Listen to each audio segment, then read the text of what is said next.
আসসালামু আলাইকুম বন্ধুরা। 1 জুলাই থেকে নতুন হারে মহার্ঘ ভাতা পাবেন সরকারি চাকরিজীবীরা। আগামী 1 জুলাই থেকে নতুন হারে মহার্ঘ ভাতা পাচ্ছেন সরকারি কর্মকর্তা কর্মচারীরা।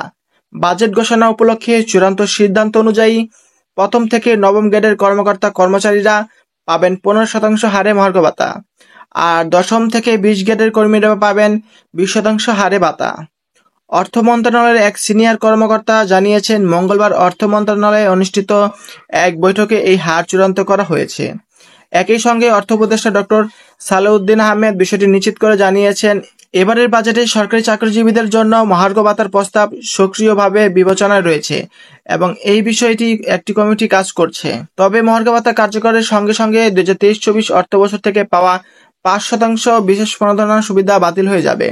আগামী বাজেটে প্রথম থেকে নবম গ্রেডের সরকারি কর্মকর্তা কর্মচারীদের জন্য 15% এবং দশম থেকে 20তম গ্রেডভুক্ত কর্মকর্তা কর্মচারীদের জন্য 20% মহার্ঘ ভাতার ঘোষণা আসছে। আগামী 1 জুলাই থেকে সরকারি চাকরিজীবীরা এই সুবিধা পাবেন। এই তারিখ থেকে নতুন হারে ভাতা পাবেন সরকারি চাকরিজীবীরা। 2015 সাল থেকে সরকারি চাকরিজীবীরা প্রতি বছরে 5% হারে বার্ষিক ইনক্রিমেন্ট পেয়ে আসছেন।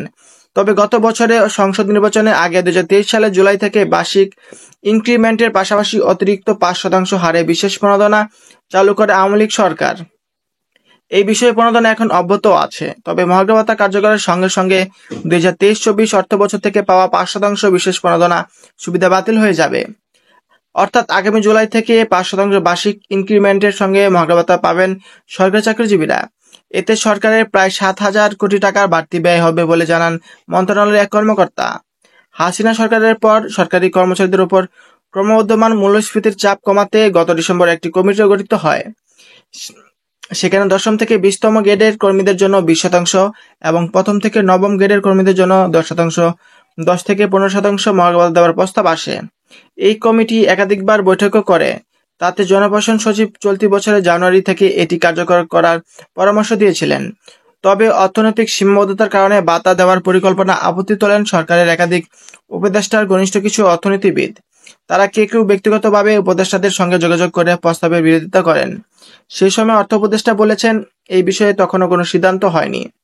চলতি অর্থবছরে বাজেটে সরকারি কর্মচারীদের বেতন ভাতার জন্য বরাদ্দ রাখা হয়েছে 82,990 কোটি টাকা, যা মোট বাজেটের 10.41%। প্রশাসনের বিভিন্ন স্তরে একাধিকবার পদোন্নতি দেওয়া হয়েছে।